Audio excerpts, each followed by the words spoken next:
Hi, y'all. Metaphysical Mama. How is everyone? Thank you so much for coming to visit the channel. I so appreciate your time and energy and coming out to hang out with me. So let's get into this. I'm going to actually read a little bit about Samuel. I opened to Samuel in the King James version of the Bible, Old Testament, I think, right? And um first, I'm going to read from truthunity.net. First of all, welcome to the channel. I'm Metaphysical Mama. This is a metaphysical channel, so everything is energy. Energy never lies.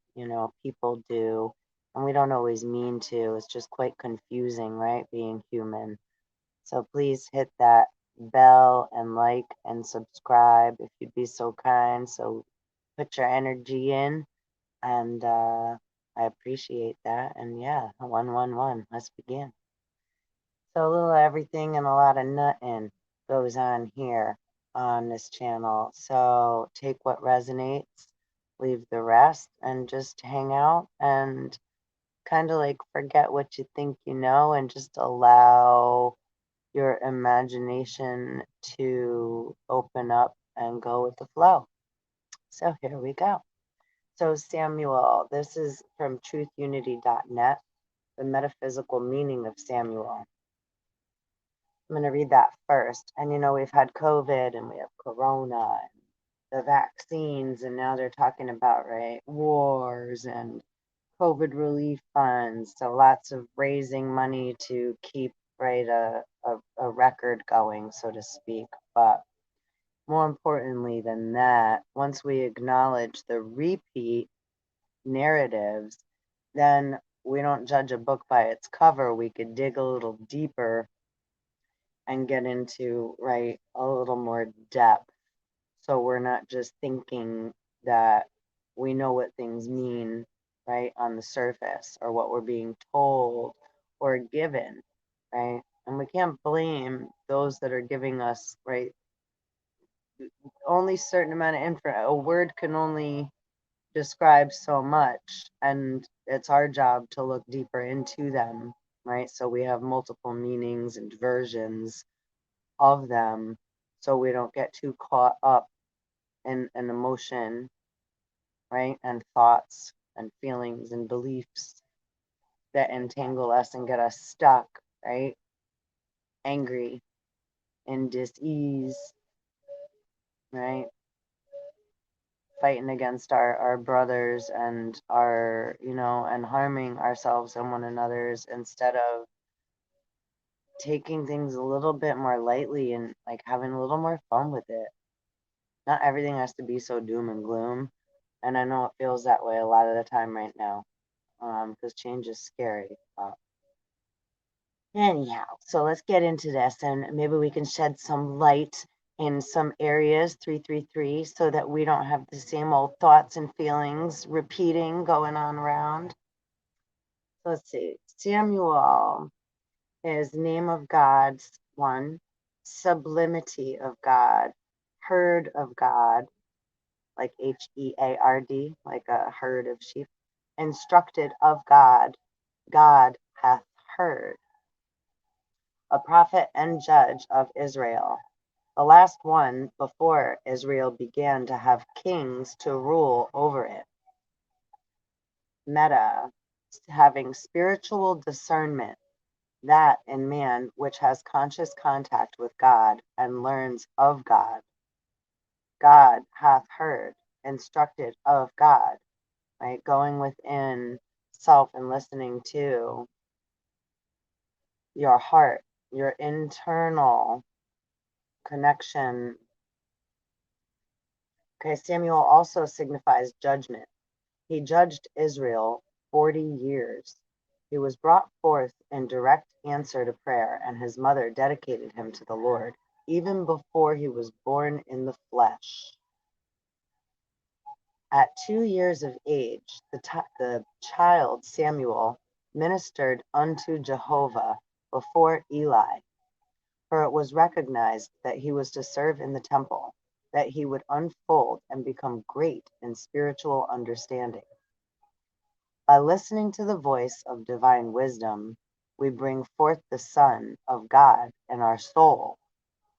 515. Samuel represents both judgment and the inner voice. He is the wisdom and the judgment that come often as a still, small voice at the heart center. It is deep within the stillness of the silence that our ears first become attuned to the rhythmic motions of spirit, and that we are first enabled to catch the sound of the inner voice.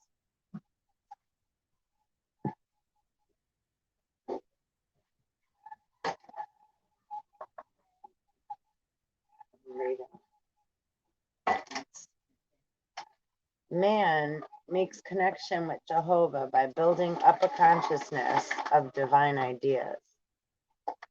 This is accomplished through thought, prayer, meditation, and realization.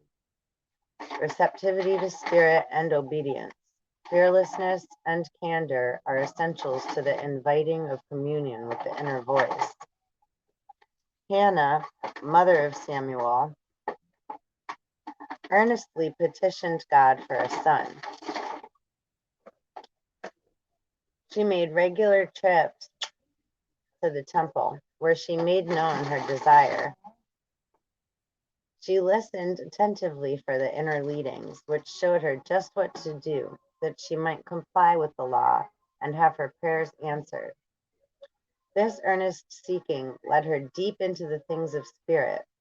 Therefore, when her prayers were fulfilled, the child that she bore possessed the faculty of spiritual hearing.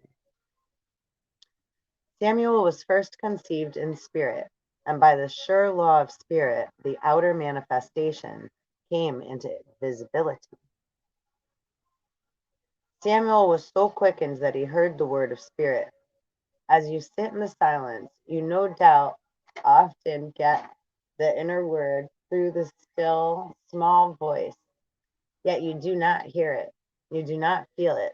You simply know it.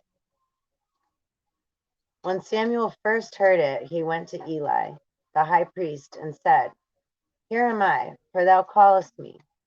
A similar experience may come often to you. You hear, yet you do not understand. But as you go on in unfoldment, you finally come to the place where you say, "This is spirit talking to me." When you've once made union with spirit, you'll understand and you will get the messages, just as Samuel did. 1 Samuel chapter 7, verse 2 through 12. The Spirit of God in man knows no defeat. Though it be kept for a time in bondage to man's material ideas, it sooner or later resumes its search for deliverance and free expression. Samuel, the inner spiritual perception that has the capacity for receiving spiritual inspiration, brings to the outer consciousness that which is necessary for this deliverance. Samuel here tells the children of Israel of the 3 great steps in spiritual progress. These are as applicable to man today as they were to the children of Israel. First, if man is to serve the one true God, he will put away all false gods. With a single standard in one's life, there is a centralizing force at work. And wherever this centralizing influence becomes active, organization results. Kind of like where thought goes, right? Energy flows, what we're paying attention to. Thus, all the scattered forces of man's being are brought together and are made capable of undertaking effectually the tasks of life. The second step that Samuel took was to have the children of Israel assemble at Mizpah, the watchtower. In order to maintain his unity with God and to keep his forces organized in singleness of thought and purpose, man must keep his attention steadily fixed in the direction of that to which he aspires. Samuel is here only carrying out that scriptural, can't say that word, injunction. Look unto me, and be ye saved, all the ends of the earth. By looking away from the besetting forces of materiality and maintaining the high watch, 1022, one is enabled to discern the action of God in meeting the various situations of life, like bringing it back to the heart center and being an observer kind of overhead of self, right? Like a lighthouse, like, right, the light beams out from the top. So being able to see where we're shining our light, 1044. Right, finding our way back home so that you are that lighthouse instead of having to find, right, a lighthouse through the fog to find your way back home. Excuse me. The third step for man in his spiritual progress is to conform his action to the action of God. When he has done that, the opposition of material forces becomes as nothing. That doesn't mean we don't need them. It just means we're not struggling for them because we're not putting them as top priority and worrying about like what we are not going to have or how we're going to get it or how we're going to maintain it. Or we start to have faith and realize that we're going to have and receive what we need in the now moments. It's just a little different. And I did a video right before this one. I think expect powerful change, the black moon messages, or dark moon messages. And I'm talking exactly about that. So if you want to refer and check that out, maybe.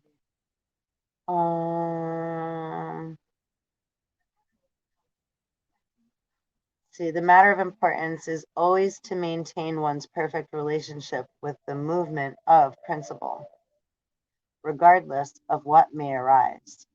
Because things may get scary and it may appear and look a certain way, right? Fear, false evidence appearing real. And things may really happen that are scary, but we're going to be okay. It's just maybe we're not used to that, right? Change.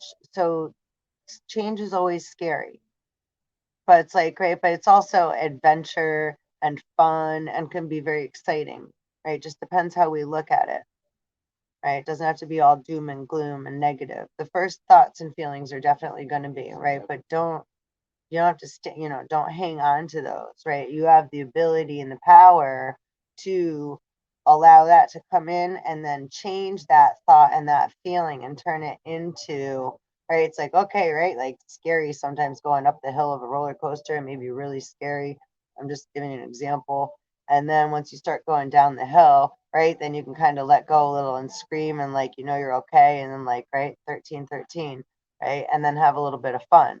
So things can seem a little scary at first, but then once we, right, once we dip our toes in the water, once we jump in, once we start to splash around and learn how to swim, right, then we're not so scared anymore, right? Once we walk into that new school or the new gym or new job or new place that we're scared to walk into, and we meet a few people or check out the environment, it's not as scary as we thought or felt maybe it was going to be, right?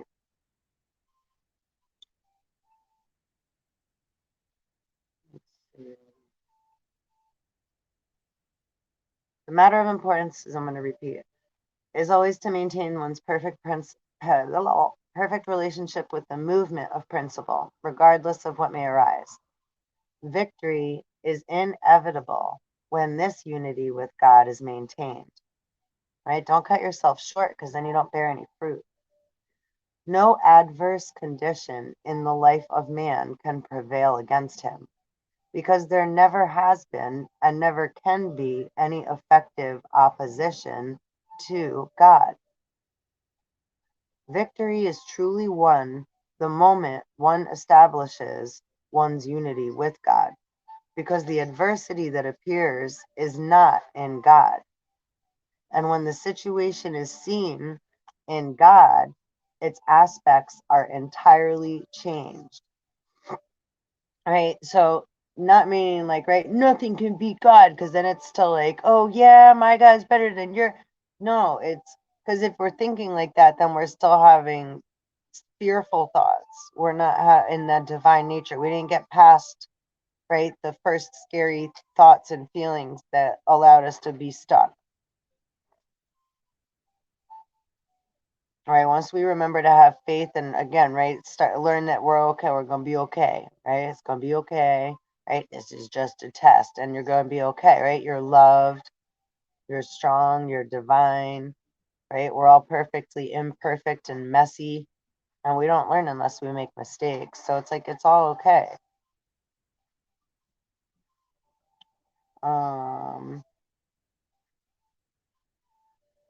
So when adversity appears, the sure cure is to cease, not to cry unto Jehovah our God.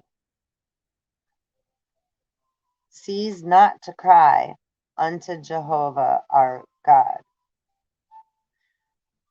See? Like, why always me? I'm such a victim. How come I can't? Ah! Alright. Or making a sacrifice, like, right? Because God, again, God's not confusing and God's not negative. There's no adversary toward that. So God would never ask you to do something to hurt yourself or make some kind of sacrifice that would hurt yourself or another in a way that would be permanent, right? Like we're all going to go through pain, but the other end of that is joy, right? Once you make it through something really tough, it's like, wow, then we feel accomplished. We could feel, right, like stronger, a little more independent, not so afraid. But all those thought, like a lot of religions and a lot of the things that have like sacrifice in them that are like, which just there's a lot of, right? And I'm not going to name them all, right? Use your own discernment. A lot of the things that people use as sacrifice, right? It's like they're twisted. They got it fucked up in the head, right? It's not, that's not what that means. And if those are your thoughts or feelings, right, you got to dig a little deeper. Keep going till you come up with more that aren't having you thinking and feeling in that manner. And there's a lot. Think how like messy like things are in the water. If everything's in the water, right? Everything's all blended together. It's not so clear. It's not linear. It's not like here's the candle, here's the amethyst, this is the right. It's not separated. It's all mixed in together. Right? So the consciousness and going into the right the God mind, so to speak, or the universal mind, or the right the spiritual side of things, or right, or if you're stuck in your head a lot, right, jumping out into more like the astral plane or the etheric body, or right, allowing oneself to wander out in the mind a little bit more, right, a little at a time. You know, I don't recommend just like don't go looking up videos and just doing things to do that, right? Your internal compass knows. Your higher consciousness guides you to let you know what you should or shouldn't do. So don't worry so much about what like pseudoscience is saying, like, oh, there's this great right move and there's this great thing to open your chakra and raise your kundalini and right ascend to a higher level and be woke and whatever. That's not the way to do it. That's like right, like putting a donut on your car. You could use it for a little while, but you're still gonna have to go through the proper process in order for it your right to function properly, to really get it.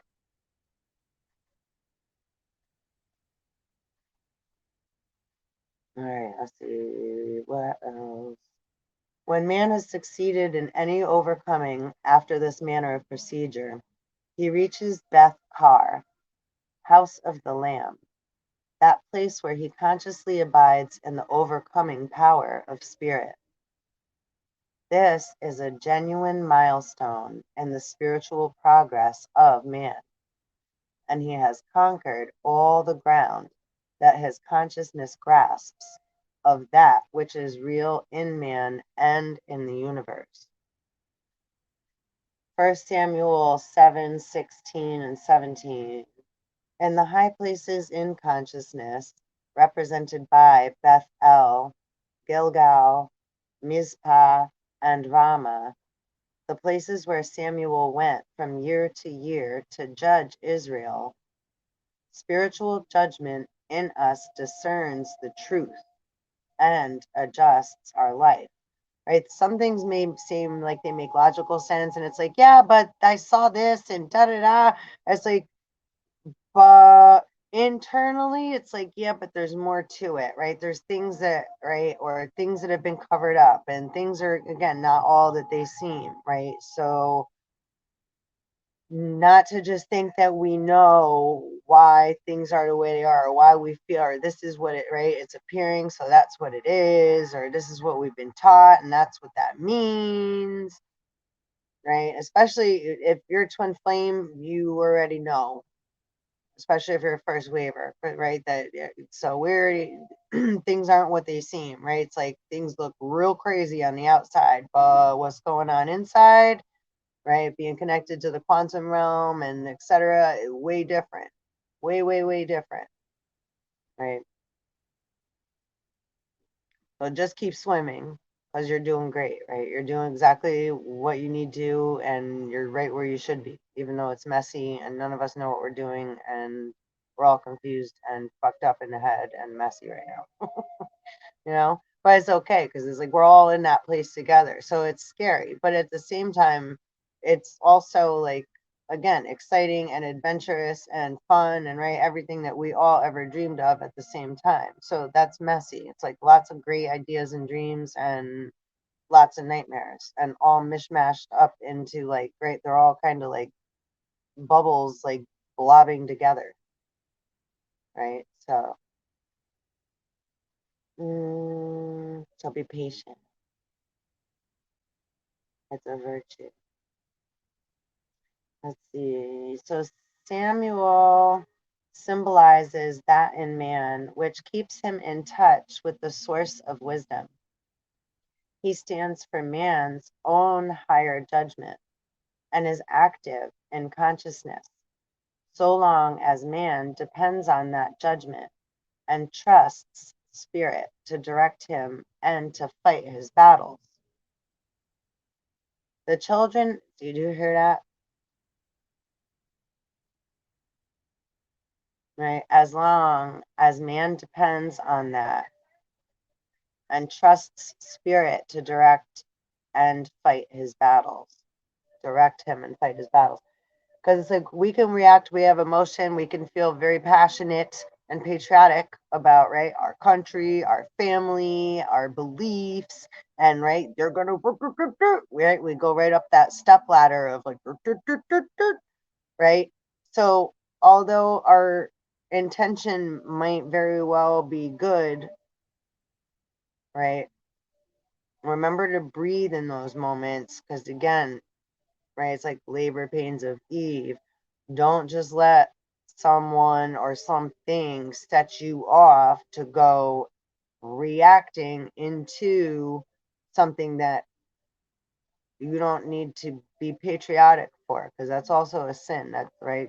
Get it like too big for our britches. Like, so intentions might be good, but best intentions pave the road to hell. So we don't want to be, we don't need to be a hero. We don't always need to, right?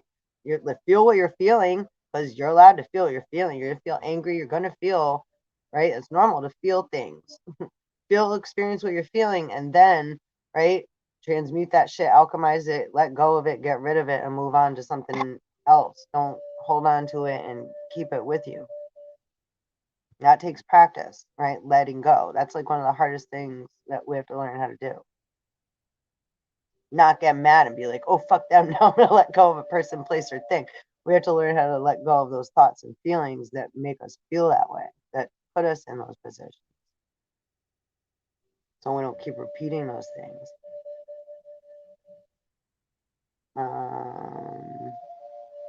See, the children of Israel were not willing to be guided by their own higher judgment. Samuel, the wise judge, because they lacked understanding and were mentally and spiritually lazy. Children of Israel. Because that's like right a lot of time too. It's like we were talking about in the other video. I just said like the cuts cut the mafia or the mob. It's like here, go do this, and then we're gonna give you whatever, or like the Lord or heaven work in fantasy. So it's like right, you get anything you ever wanted from the devil. You need money, you want fame, you want a car, you want bitches, you want what do you want? Whatever you want. What was I watching last night? It was like about the Venetians. That's what they're prepped to feed you whatever you want. Right. Of course they're gonna continue, right? They're gonna make you feel right, boost your ego, make you feel right. Alright. Be very wary of those bearing gifts, right? And not all that glitters is gold. You have to make that gold. That's right, turning lead to gold. Alchemizing that within self so that you shine, right?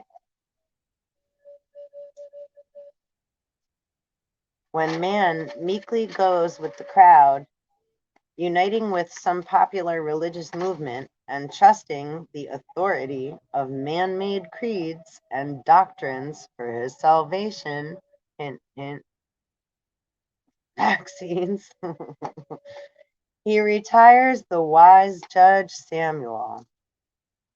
The king of man's consciousness is the will, which is like Tubal Cain and Ham, and then children of Ham, right? Like feeling like they weren't gonna have, so then they're just gonna go get and use and take because that's what. All right,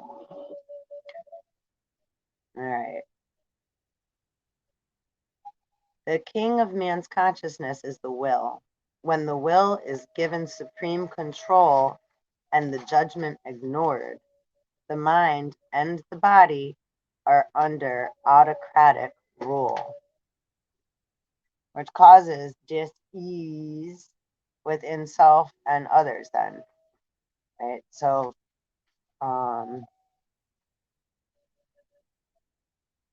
as like Pinocchio, ignoring Jiminy Cricket. At first he's good, right? We all start off good, and then it's like, then we want to kind of rebel. We're like, I ain't listening, I want to go my own way. But then we get stuck over in Fantasy Island there, right? And then they turn into donkeys, they grow tails and ears, right? But at first it's fun, they're gambling, and right, it's a good old time. Like anything starts out fun, right? Any addiction, anything that can take over our life starts out good, starts out exciting, starts out right that way, and then so I was interested, yeah, because I had to do two. Wait, what was it? Israel and Judah, and also Samuel etymology, biblical judge and prophet, from late Latin, from Greek Samuel, from Hebrew Shemael, literally the name of God, from Shem, name, plus El equals God, which elemental God, right? El is the Lord. So deciphering that is quite tricky and messy too, and it kind of like bubbles and blends and polar opposites and all that, right? Too comes into right the physics and natures of right all of us. So lots of shadow work and mirror work and reflections, all the reflections of who we all are, and just know that like when you're tapping in, your higher consciousness guides you, right? And know the difference because you'll feel that in your heart chakra, right? That where truth resonates, right? Say your own name if you're not sure, right? And play with that so you know what it feels like to say truth, right? Right? I'm Metaphysical Mama. So that's right. When I say my name is Metaphysical Mama, it's right in my heart chakra because that's one of my right names. So if you say your name, you'll feel where your truth is. Then make up a name that's not yours that is off, right? Or say something that's not true. So you can feel where truth, vibrates, resonates, and where something that's nah, not quite, right? So it doesn't have to be bad, negative, duh, but it's not quite in tune, right? It's not the right key. So it's not in tune. It's not the right key for the car. It's not the right key for the lock. It's not the right key for the piano. It's not in tune, right? So we need to find the right tune. That's all. Just make it more musical, right? And then it'll be a little bit, become a little lighter, not so traumatic and dramatic. All right, I think that's good for now on Samael, and I'll see y'all next time. Thanks for hanging out. Please like, subscribe, and hit the bell, and I'll see y'all next time. Thank you.